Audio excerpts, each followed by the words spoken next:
Hello friends, मैं हूँ आयुष जयसवाल और आप देख रहे हैं स्मार्ट लर्नर चैनल। आज हम लोग पढ़ने वाले हैं हमारे एटम्स के बारे में। तो चलिए इस वीडियो को हम स्टार्ट करते हैं। इस वीडियो को स्टार्ट करने से पहले हम ऑब्जेक्टिव्स देख लेते हैं। इस वीडियो में हम किन किन चीज़ों के बारे में सीखेंगे। सबसे पहले हम सीखेंगे एटम्स के बारे में, फिर कॉम्पोनेंट्स ऑफ एटम के बारे में, उसके बाद एटोमेटिसिटी के बारे में, उसके बाद फॉर्मूला और at last rules to enter formula. ठीक है, तो चलिए इस वीडियो को स्टार्ट करते हैं। लेकिन मैं आपको एक बात और बता दूं कि आपको ऑब्जेक्टिव्स जानने से पहले मैं आपको एक चीज़ और बताना चाहता हूं कि सबसे पहले यहाँ पे हम आ जाते हैं कि कभी भी अगर आपको एटम समझना है तो एटम समझने से पहले आपको कुछ वर्ड्स के मीनिंग जानने होते हैं। जैसे कि आपका आता है एलिमेंट। एलिमेंट, ठीक है। सो एलिमेंट सब क्या होते हैं?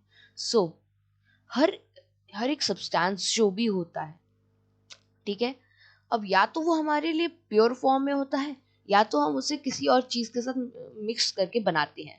ठीक है, जैसे कि अगर हम किसी कोल फैक्ट्री पे जाएंगे तो वहां पे हमें जो कोल मिलेगा वो प्योर कोल रहेगा। लेकिन अगर हम अपने घर में जो खाना बनता है अगर हम उसको देखें तो वो हमको कैसा मिलता है? मिक्सचर्स के साथ होता है। तो हर एक सब्सटेंस जो कि अपने प्योर फॉर्म में अगर हमें मिल रहा है वो कहलाता है एक एलिमेंट।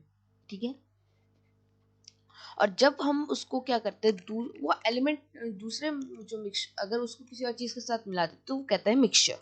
लेकिन क्या है कि वो तभी भी एलिमेंट ही कहलाएगा। ठीक है ना। और अब तक सॉरी और अब तक हमारे पूरे वर्ल्ड में, पूरी की पूरी दुनिया में 118 एलिमेंट्स को पाया गया है। ठीक है, जिसमें से मैंने 80 एलिमेंट्स के बारे में मैंने आपको डिस्क्रिप्शन में एक लिंक दे दूंगा जिसमें मैंने 80 एलिमेंट्स के नाम लिख रखे हैं। तो आप वहां से जाकर उन एलिमेंट्स का नाम जान सकते हैं। ठीक है, सो ये सब जो एलिमेंट्स होते हैं इन सब के क्या होते हैं, बहुत छोटे छोटे पार्ट्स प्रेजेंट रहते हैं जिनको हम कहते हैं मॉलिक्यूल। ठीक है, और हमारे जो मॉलिक्यूल्स रहते हैं इनसे भी एक छोटा पार्ट होता है, वो होता है हमारा एटम। ठीक है, अब हमारा जो एटम रहता है, पहले कहा गया था कि हमारा एटम जो है वो एक बेसिक, अब मतलब फंडामेंटल पार्ट है हमारे एक मॉलिक्यूल का। उसके आगे उसे तोड़ा नहीं जा सकता। हमारे कोई भी मैटर हो चाहे हमारा एलिमेंट हो, उसे इसके आगे नहीं तोड़ा जा सकता। इसीलिए हमारा जो एटम था उसको ऐसे ही छोड़ दिया गया, वो लास्ट पार्टिकल रहा था। लेकिन फिर कुछ साइंटिस्ट जैसे जे थॉमसन और इन सबको क्या हुआ, जैसे जे थॉमसन, विलियम क्रूप्स, इन सबको क्या हुआ कि थोड़ा मन में थोड़ा जिज्ञासा उठी कि हाँ ये कैसे हो सकता है। सबसे आया था जीजे स्टोनी को, उनके साथ साथ आया था विलियम क्रूप्स और फिलियस जूलियस प्लकर को।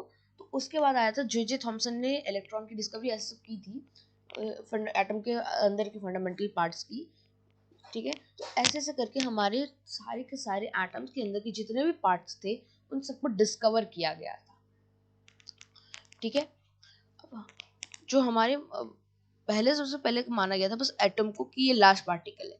लेकिन जब ऐसे बोला गया तो उसके आगे इसके अंदर के पार्ट्स के बारे में जाना गया था। ठीक है, आई होप आपको समझ में आ गया होगा कि एटम की डिस्कवरी एक्चुअली हुई कैसे थी।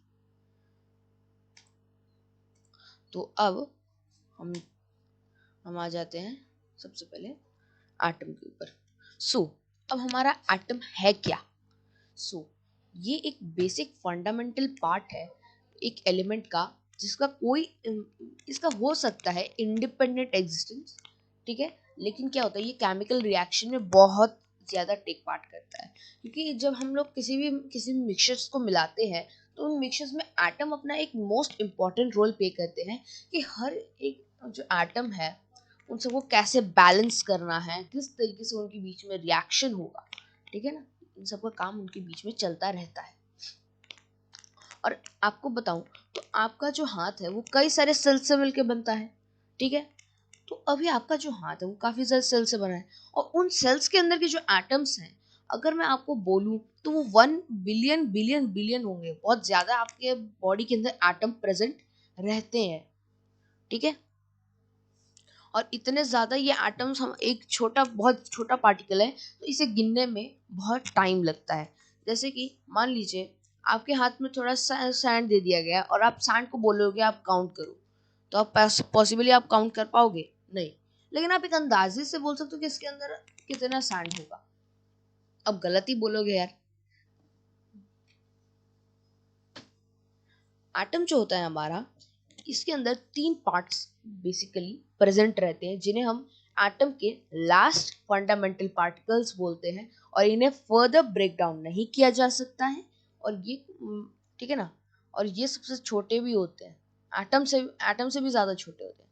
ये बाहर जैसे आपने यहाँ पे ये ब्लू ब्लू जिसमें मैंने यहाँ पे देख रहे होंगे, तो ये सब कहलाते हैं हमारे इलेक्ट्रॉन। ठीक है, और यहाँ पे आप ब्लैक वाला देख रहे हैं, ये हमारा न्यूट्रॉन। और यहाँ पे आप जो ये रेड वाला देख रहे हैं, इसको हम कहते हैं प्रोटॉन। इन सब के बारे में हम आगे की वीडियो में जान लेंगे। ठीक है,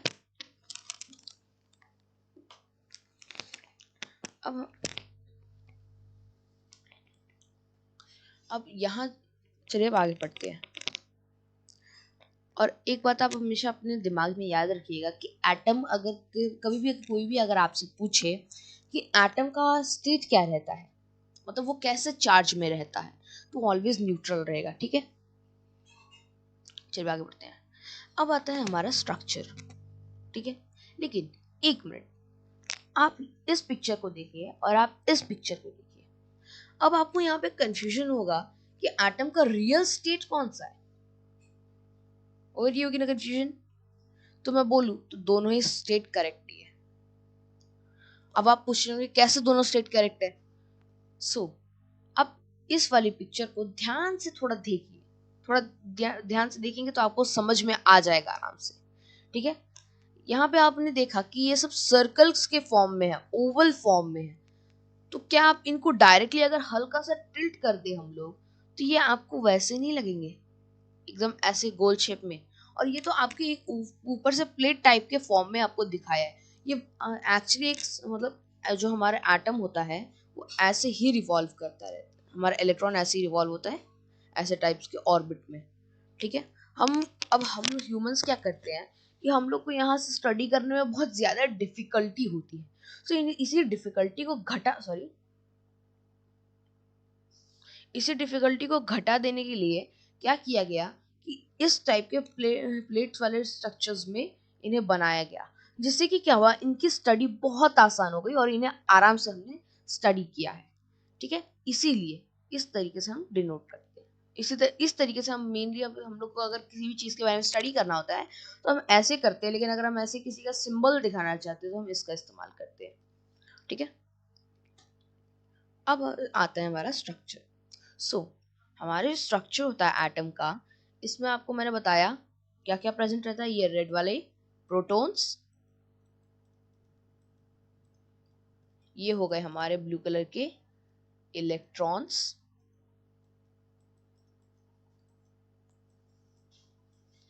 और ये आप यहाँ जो येलो कलर में देख रहे हैं ये हुए हमारे प्रोटॉन्स।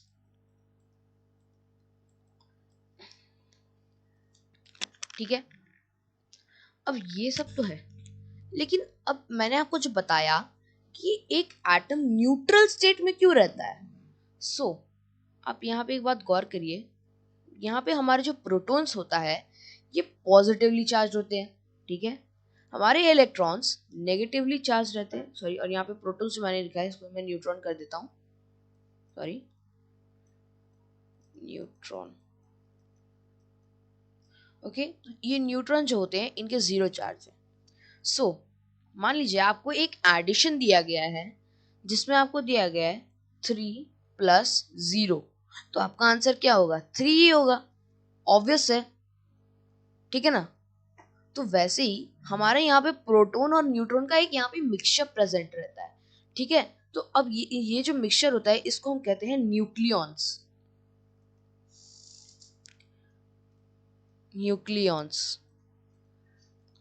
अब क्या हुआ कि जब देखा इनका जो चार्ज था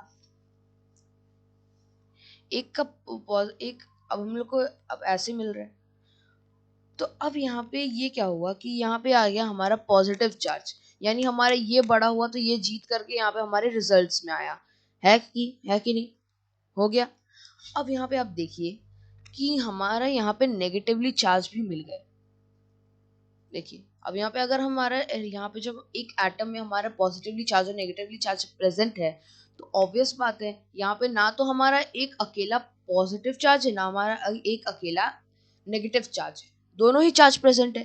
तो इसका मतलब है कि जितना पॉजिटिव चार्ज है उतना यहाँ पे क्या होता है, नेगेटिव चार्ज प्रेजेंट रहता है। तो इसकी वजह से ये वेरी ऑब्वियस है कि यहाँ पे ये हमारा न्यूट्रल स्टेट में रहेगा, इसमें कोई चार्ज रहेगा ही नहीं, ठीक है ना। मतलब आपको कंपोनेंट्स के इन सब के चार्ज तो रहते हैं, लेकिन अगर आप बेसिकली एक एटम को देखेंगे तो वो न्यूट्रल रहता है, ठीक है। न्यूट्रॉन्स अगर हम लोग हटा भी देंगे ना तो भी ये न्यूट्रॉन्स न्यूट्री मतलब थोड़ा मतलब न्यूट्रल ही रहेंगे। लेकिन क्या है ना कि जब दो दुश्मन को मिला दिया जाता है तो दोनों के बीच में जो लड़ाई होती है, उस लड़ाई को रोकने के लिए यहाँ पे हमारा बस न्यूट्रॉन को बिठा देते हैं। न्यूट्रॉन जो होता है वो आप ऐसे समझिए प्रोटॉन का दोस्त रहता है, जो कि है ना प्रोटॉन को बार बार रोकते रहता है कि इलेक्ट्रॉन के साथ जाकर लड़ना मत, नहीं तो क्या होता है थोड़ा एक्सप्लोसिव टाइप से हो जाता है तो दोनों चार्ज मिलके, ठीक है। अब यहाँ आप देख रहे होंगे ये रिंग सर्कल्स है जिनके अंदर हमारा इलेक्ट्रॉन ये सब जो है रिवॉल्व कर रहा है, इसको हम कहते हैं ऑर्बिट। जैसे कि हमारा अर्थ जो है वो अपने ऑर्बिट में रिवॉल्व और मतलब रिवॉल्व करता रहता है कि नहीं, रेवोल्यूशन मारता है। तो वैसे ही यहाँ पे हमारे इलेक्ट्रॉन्स भी रिवॉल्व करते रहते हैं, और इनको अगर आप ऑर्बिट ना कहना चाहे तो आप एनर्जी लेवल भी कह सकते हैं, एनर्जी लेवल।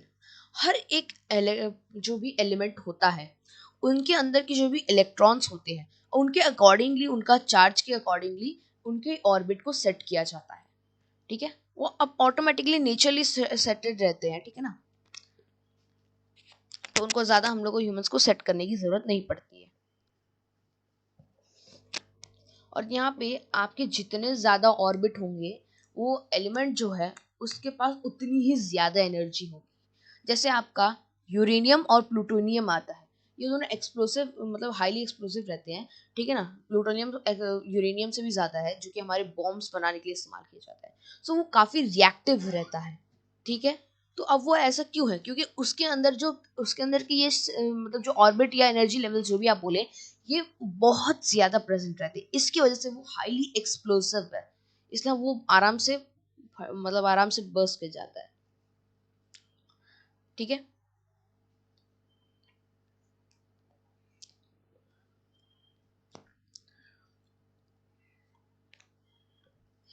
अब तो आई होप आपको समझ में आ गया होगा। तो चलिए अब हम आगे पढ़ते हैं। अब यहाँ पे एक क्वेश्चन आया था जैसे कि what why is an atom electrically neutral. So अब आपको इसका डायरेक्ट तो आंसर पता चल ही गया है कि हमारा जो एटम होता है उसके अंदर दोनों ही चार्ज प्रेजेंट है, पॉजिटिव और नेगेटिव, ठीक है। अब दोनों जगह चार्ज के प्रेजेंट रहने से अब क्या कर सकते हैं हम लोग भाई, अब दोनों ही चार्ज है तो अब न्यूट्रल ऑब्वियसली हो ही जाएगा। हम लोग को न्यूट्रल मतलब न्यूट्रल करने की जरूरत पड़ेगी नहीं कि हम उसके अंदर नेगेटिवली चार्ज पार्टिकल्स मिला है या फिर कुछ भी मिला है, ठीक है। चलिए आगे देखते हैं। अब एक क्वेश्चन और आता है।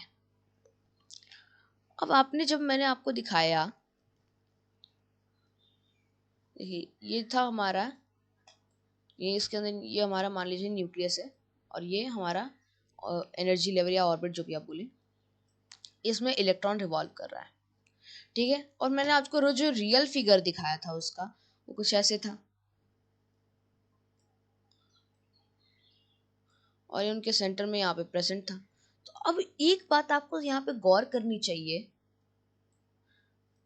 कि एक मिनट, कि यहाँ पे ये जो इलेक्ट्रॉन है ये डायरेक्टली इसके न्यूक्लियस के अंदर गिर क्यों नहीं जाते। According to our gravitational force, हमारा ग्रेविटेशनल फोर्स हर एक चीज को अपने सेंटर की तरफ खींचता है, तो वैसे ही यहाँ पे हमारा ग्रेविटेशनल फोर्स इसको अपनी तरफ क्यों नहीं खींचता, इन छोटे पार्टिकल्स को, ठीक है, जबकि इनके अंदर चार्जेस भी प्रेजेंट है। सो देखिए एक्चुअली होता क्या है कि ये जो नेगेटिवली चार्ज इलेक्ट्रॉन्स हैं ये फिक्स न्यूक्लियस के ऑर्बिट में रिवॉल्व करते रहते हैं और इनकी स्पीड जो होती है 1/10, एक लाइट की जो स्पीड होती है उसका 1/10 जो पार्ट होता है ना, उतने की स्पीड से एक इलेक्ट्रॉन रिवॉल्व करता है। और ये जो इसके आगे हाई स्पीड से, इतना स्पीड से आउटपुट फोर्स जो होता है इसका, वो इसको खींचता रहता है, ठीक है ना, जिसको हम कहते हैं सेंट्रीफ्यूगल फोर्स। ये क्या होता है, ये जो न्यूक्लियस का जो पुल होता है कि हाँ इलेक्ट्रॉन आ तू मेरे पास आ, तो इसके लिए क्या करता है, ये उसको काउंटर बैलेंस कर देता है, ठीक है। और इसके जो न्यूक्लियस अपने जो फोर्स लगाता है वो इलेक्ट्रॉन पे काम नहीं कर पाता, क्योंकि उसका जो इलेक्ट्रॉन है वो पहले से ही बाहर, जिसके पीछे का जो इलेक्ट्रॉन है उसके या फिर उसके पास वाला जो इलेक्ट्रॉन है वो उसको खींचता रहेगा अपनी तरफ, इसलिए कुछ भी हो जाए वो न्यूक्लियस में नहीं गिरेगा, ठीक है, इसी वजह से वो नहीं गिरता है। चलिए आगे देखते हैं। अब आता है हमारा एटॉमिसिटी, ठीक है। सो ये एटॉमिसिटी होती क्या है,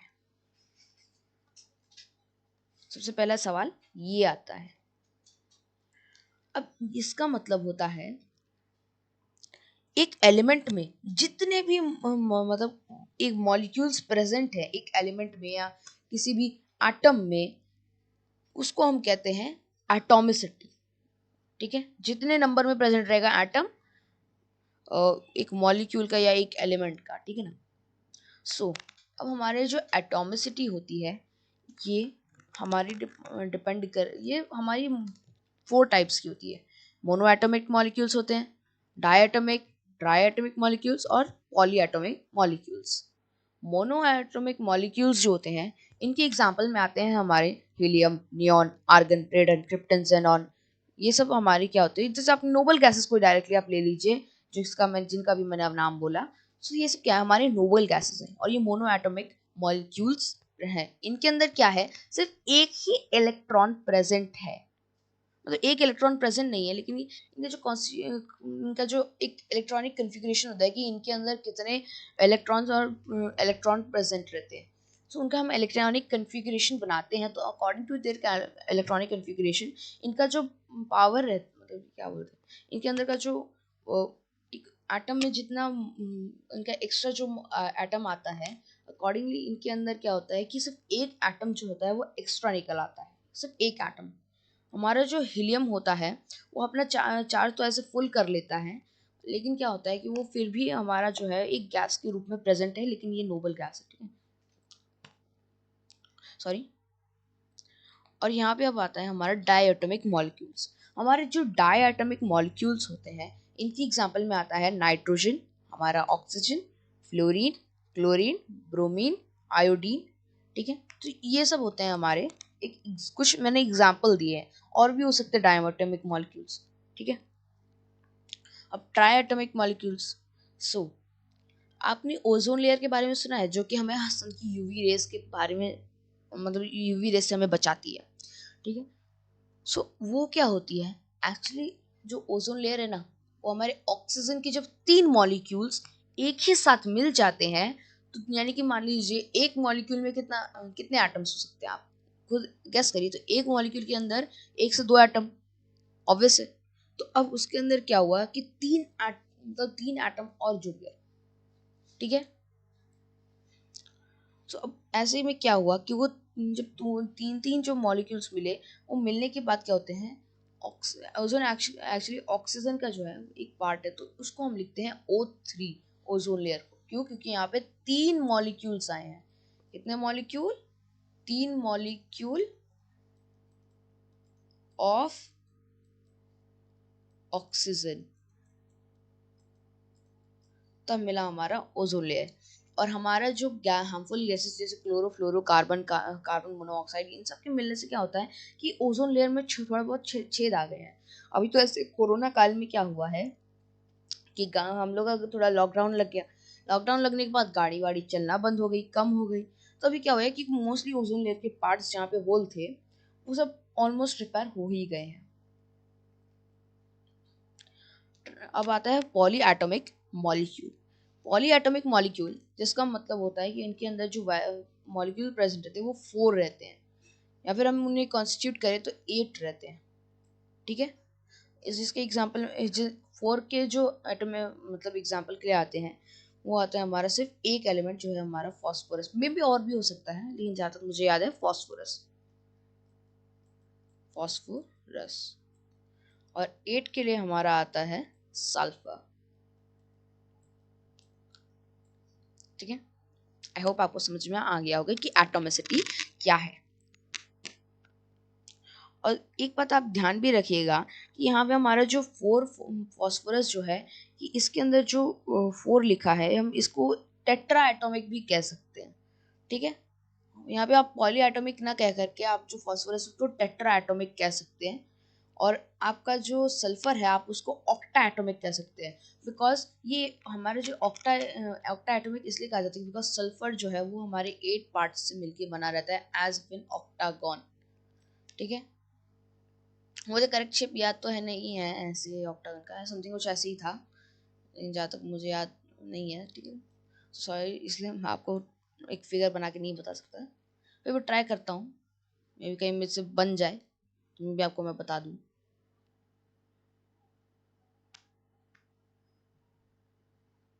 सो यहाँ पे आप देखिए 1 2 3 4 5 6 6 बन गया। तो ये तो अभी नहीं बन पा रहा है मेरे से, तो मे भी अगर मैं देखूंगा तो करके ऊपर।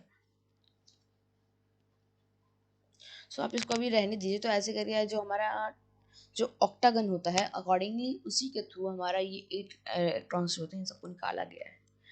ठीक है, अब आता है हमारा फॉर्मूला। अब ये फॉर्मूला क्या होता है? मैंने जो मेटल्स वाली वीडियो थी मेरी उसमें मैंने आपको एक फॉर्मूला बताया था, सॉरी, जैसे कि आप मान लीजिए मेरे को यहाँ पे एक फॉर्मूला दिया गया है। ठीक है, जैसे कि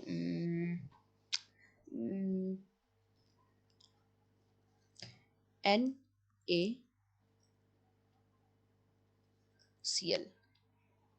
ये NaCl जो होता है ये हमारा होता है सोडियम क्लोराइड। ठीक है, ये सोडियम क्लोराइड जो होता है इसके अंदर क्या है कि सोडियम और क्लोराइड का मिक्सचर प्रेजेंट है। ठीक है, यहाँ पे मैंने आपको यहाँ जो NaCl लिख के बताया ये होता है हमारा सोडियम क्लोराइड का शॉर्ट फॉर्म। ठीक है, इसको हम डायरेक्टली इन शॉर्ट फॉर्म से या फिर इनका साइंटिफिक नेम जो है वो हम कहते हैं इनको।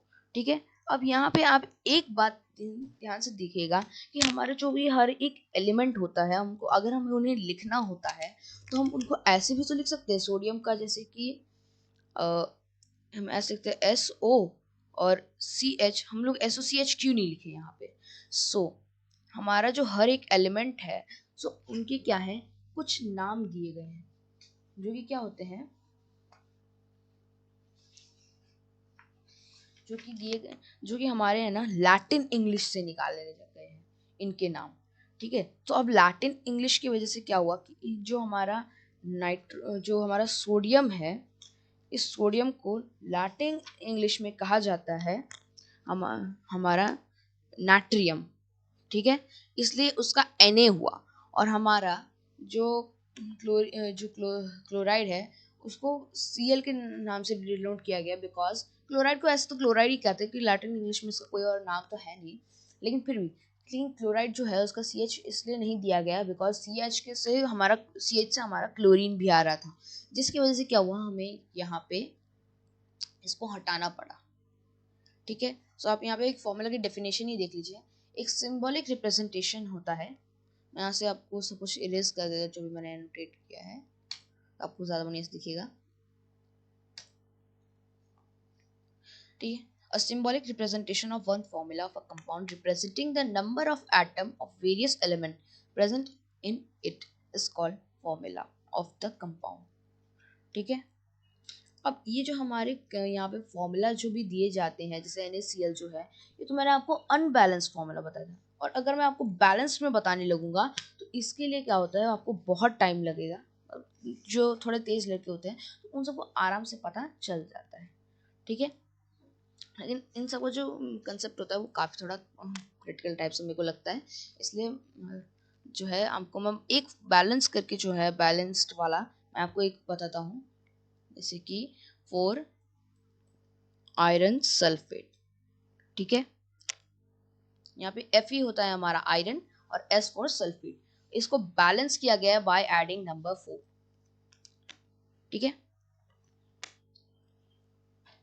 हमारे जो S है, ये इसका जो वैल्यू, इनका जो होता है, इनका जो भी चीज़ हम लोग को निकालना होता है, इनका अगर इनको बैलेंस करना हो या इनके बीच का केमिकल रिएक्शन को पता करना हो, तो उसके लिए क्या किया जाता है, F हमारा जो भी है, मतलब इनकी वैलेंसी का इस्तेमाल किया जाता है।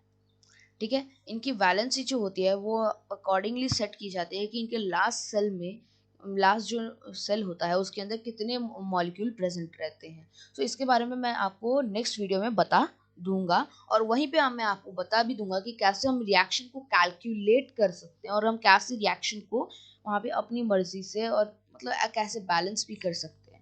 ठीक है, चलिए अब आगे बढ़ते हैं। अब आता है rules to enter a formula. अब क्या क्या रूल्स चाहिए हम लोग को एक फॉर्मूला एंटर करने के लिए। हम ऐसा तो नहीं है कि अपने मन चाहे कुछ भी फॉर्मूला डाल देंगे, हमें एक फिक्स तरीके से एक फिक्स फॉर्मेट में फॉर्मूला बनाना पड़ेगा। सो सबसे पहले जो होता है उसका प्रीफिक्स, या तो हमें सफिक्स जो होगा उसको एक न्यूमेरिकल से स्टार्ट करना है। अब चाहे वहाँ पे न्यूमेरिकल नहीं भी हो सकता है, ये मतलब क्या है कि गारंटी नहीं है कि हर एक जो फॉर्मूला होता है उसमें हो, कि मैं भी कुछ कुछ में हो भी सकता है। ठीक है, मैं खुद इस बात के लिए कंफर्म नहीं हूँ, लेकिन जहाँ तक मुझे पता है कि यहाँ पे ऐसे में पूरे पूरे में तो नहीं आ सकता आगे की तरफ एक नंबर, या तो सफिक्स में। ठीक है ना, प्रीफिक्स में है कि बात है कि पीछे की तरफ नंबर आ सकता है। ठीक है, कि पीछे की तरफ जो है, जैसे हमारे बेस में कुछ नंबर लिखे जाते हैं, जैसे मैंने आपको बताया था H2। ठीक है, तो यहाँ पे 2 जो था हमारा मॉलिक्यूल्स प्रेजेंट को रिप्रेजेंट कर रहा था। तो अब क्या हुआ कि यहाँ पे जो 2 आया, अकॉर्डिंगली यहाँ पे पीछे में न्यूमेरिकल आया ही, ऑब्वियस है। या फिर क्या होता है कि हमारा जो फॉर्मूला होता है, जैसे Na2Cl। ठीक है, तो क्या हुआ, यहाँ पे 2 आया तो फॉर्मूला के एकदम बीच में आया है। तो अब ऐसे ही हमारा होता है। ठीक है, when the numerator is written before the formula in the molecule of the compound। ठीक है, सो अब क्या होते हैं, इसके भी कुछ कुछ एग्जांपल्स होते हैं। ठीक है ना, जैसे कि मैंने आपको यहीं पे बताया हमारा H2, ये H2, इसके हम हम यहाँ पे एग्जांपल देख रहे हैं, जैसे 3C, मतलब कार्बन के यहाँ पे 3 मॉलिक्यूल हैं, हमारा आयरन जो है उसके 2 मॉलिक्यूल हैं, 2NaOH, यानी हमारे जो OH जो हमारा Na है उसको क्या किया गया, बैलेंस करने के लिए यहाँ पे उसके 2 मॉलिक्यूल्स को पहले ही लगा दिया गया है। ठीक है, और 4SFES। ठीक है, चलिए अब एक लास्ट क्वेश्चन आता है यहाँ पे, why the element react chemically to form a compound.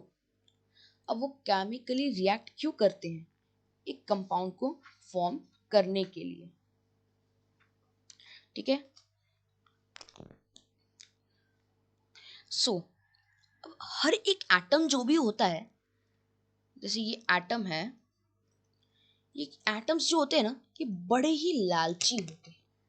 ये ऑलवेज चाहते हैं इनके पास क्या होना, कि इनके पास मोर मोर करके इलेक्ट्रॉन आते रहे आते रहे आते रहे, और इनका जो लास्ट सेल है वो पूरा कंप्लीट हो जाए। ठीक है ना, इनको रतन टाटा और मुकेश अंबानी जैसे अमीर बहुत बनना होता है, इसीलिए ये क्या करते हैं, दूसरे एलिमेंट के पास जाते हैं, बोलते हैं भैया हमको एक इलेक्ट्रॉन दे दो ना, हमको धनी बन, थोड़ा लोन टाइप सा ले लेते हैं जैसे। ठीक है ना, आप क्या कर रहे हैं, मतलब यहाँ पे मान लीजिए 2 इंसान है, ये पर्सन ए है और यहाँ पे हमारा पर्सन बी है, ठीक है। तो अब ये दोनों जो हैं, ये पर्सन ए जो होता है ये थोड़ा धनी बनना चाहता है, इसके पास ज्यादा धन नहीं है, तो ये क्या करता है, इसके पास जाकर के लोन ले लेता है बस, ठीक है ना। और ये क्या होता है, इसका दोस्त होता है, बोलता है कि जा ले ले, हमको ये पैसा नहीं चाहिए, ठीक है ना। तो अब बस यहीं से चालू हो जाती है, यही कहानी होता है हमारे एटम में।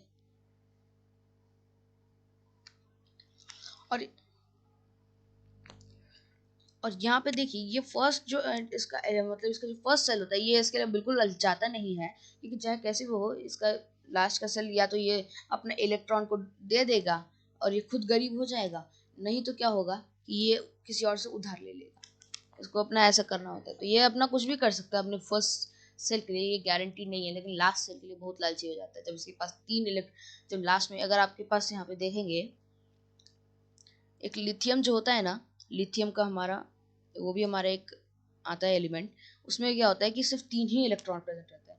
तो अभी देखेगा कि हमारे पास तो 3 ही को इलेक्ट्रॉन है, तो अब इस ये क्या करेगा, अब कोई आएगा और इसको बस पूछ लेगा कि हाँ भैया हमको एक इलेक्ट्रॉन दे दो ना, तो बस ये क्या करेगा, अपना एक इलेक्ट्रॉन दे देगा उसको, सिंपल सी बात है। तो इसीलिए ये क्या होते हैं, अपने आउटर मोस्ट शेल को ये क्या करेंगे कंप्लीट करने के लिए, ठीक है ना, तो ये क्या करते हैं अपने इलेक्ट्रॉन को दे देते हैं या तो ले लेते हैं। अब ये देंगे कब और लेंगे कब, अब ये कैसे पता करें। देखिए अब इनके पास क्या है, दो है हमारे पास, एक लिथियम है और एक यहाँ पर हमारे पास क्या है, एक बहुत अच्छा खासा है हमारे पास यहाँ पे एग्जाम्पल 2 3 4 6। हर एक एटम जो होता है ना वो अपने पहला वाला जो उसका सेल होगा, ठीक है ना, उसको 2 रखेगा, और दूसरा जो उसके बाद वाला जो सेल आता है उसको क्या करेगा 8 रखेगा, और तीसरे को भी 8 रखेगा, और लास्ट वाले को 18 रखेगा, ठीक है ना। तो अब क्या होता है कि ये लास्ट जो सेल होता है, तो पहले सेल में यहाँ पे आप देखिएगा लिथियम में क्या है, यहाँ लास्ट सेल में एक ही है। तो अब देखिए, अब या तो अब देखिए इसके पास 2 कंडीशन बनती है, या तो ये 7 इलेक्ट्रॉन गेन करे या तो अपना 1 इलेक्ट्रॉन लूज कर दे, ठीक है। ये 2 कंडीशन बन गई इसके पास। तो अब ये करेगा क्या, लूज का 1 इलेक्ट्रॉन लूज करना इजी है या एक 7 इलेक्ट्रॉन गेन करना इजी है। तो ऑब्वियस बात है यहाँ पे कि ये क्या करेगा कि यहां से इलेक्ट्रॉन ये अपना दे देगा, ये जा तू रख ले। अब यहाँ पे आता है हमारा ये नेक्स्ट वाला, आप यहाँ देख रहे हैं, ठीक है। तो हम इसको फ्लोरीन बना देते हैं क्योंकि ज़्यादा आपको अच्छे से समझ में आएगा, ठीक है। हमने यहाँ पे नियॉन बना दिया था, ये होता है हमारा एक फ्लोरीन, ठीक है। तो अब ये सॉरी फ्लोरीन छोड़िए, आप हम इसको ऑक्सीजन ही बना देते हैं तो थोड़ा बहुत अच्छे से समझ में आता है ऑक्सीजन में। तो ये समझ लीजिए एक ऑक्सीजन का एटम है ये वाला, ठीक है।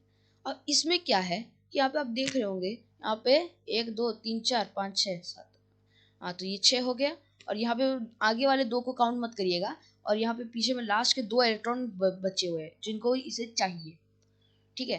तो अब ये इसको ये इलेक्ट्रॉन्स चाहिए होते हैं, तो वो अब ये कहाँ से लाएगा ये सब इलेक्ट्रॉन्स, तो अब यहाँ पे देखिए, अब इस हर एक इलेक्ट्रॉन क्या करेगा, हर एक एटम सॉरी एटम क्या करेगा, अपना लास्ट जो सेल होगा उसको क्या होता है 8 बनाएगा। तो अब इसका आउटर मोस्ट सेल में 8 तो नहीं है लेकिन 6 है। तो अब देखिए, या तो ये अब क्या है कि ये 6 इलेक्ट्रॉन को लूज कर देगा, नहीं होगा तो ये 2 इलेक्ट्रॉन उधार ही ले लेगा हमारा ऑक्सीजन, कुछ भी हो सकता है। तो ये क्या करता है ना कि अपना जो है ना ये उधारी ले लेता है, क्योंकि 6 इलेक्ट्रॉन लूज करना मुश्किल है, और जो हमारा जो ये है इलेक्ट्रॉन गेन करना इसमें इसके लिए इजी है, ठीक है ना।